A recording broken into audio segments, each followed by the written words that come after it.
Assalamualaikum warahmatullahi wabarakatuh. Chapter 6, Finite Element Methods, 6.4, Basic Convergence Property. The learning objective is to prove convergence of finite element approximations to the exact solutions of PDEs. The purpose of this section is to introduce weak derivative. The definition of weak derivative is concise with finite element derivative when finite element spaces is continuous. We seek a solution UH and H goes to 0. Consider a triangulation T with recursively refined triangulation TH and corresponding to finite element spaces VH. Given a stable finite element variational problems, we have a sequence of solutions UH as H goes to 0, satisfying the H independent bound. What are these solutions converging to?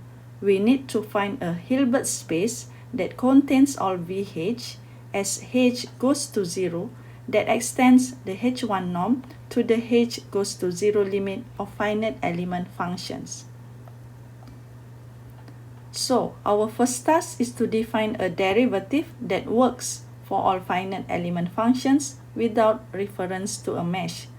This requires some preliminary definitions, starting by considering some very smooth functions that vanish on the boundaries together with their derivatives, so that we can integrate by parts as much as we like. Definition 1.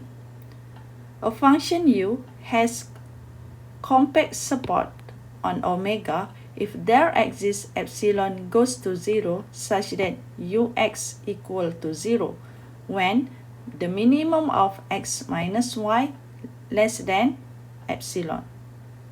Definition 2, C0 infinity.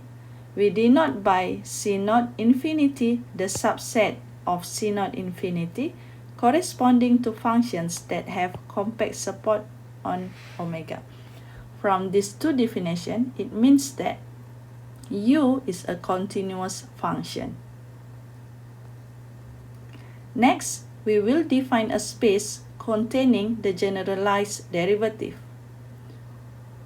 For triangles K, we define the L1 norm as this integration, where L1 norm is less than infinity.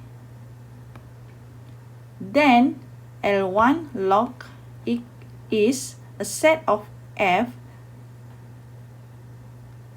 in L1 norm for every K in omega. Finally, we are in a position to introduce the generalization of the derivative itself. Definition 4, weak derivative. The weak derivative d alpha f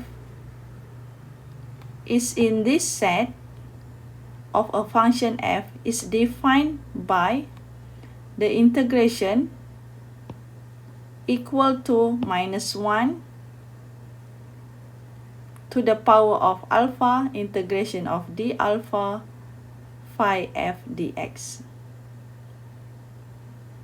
Okay, so alpha is the order of derivative. Note that we do not see any boundary terms since phi vanishes at the boundary along with all derivatives. Now, we check that the derivative agrees with our finite element derivative definition.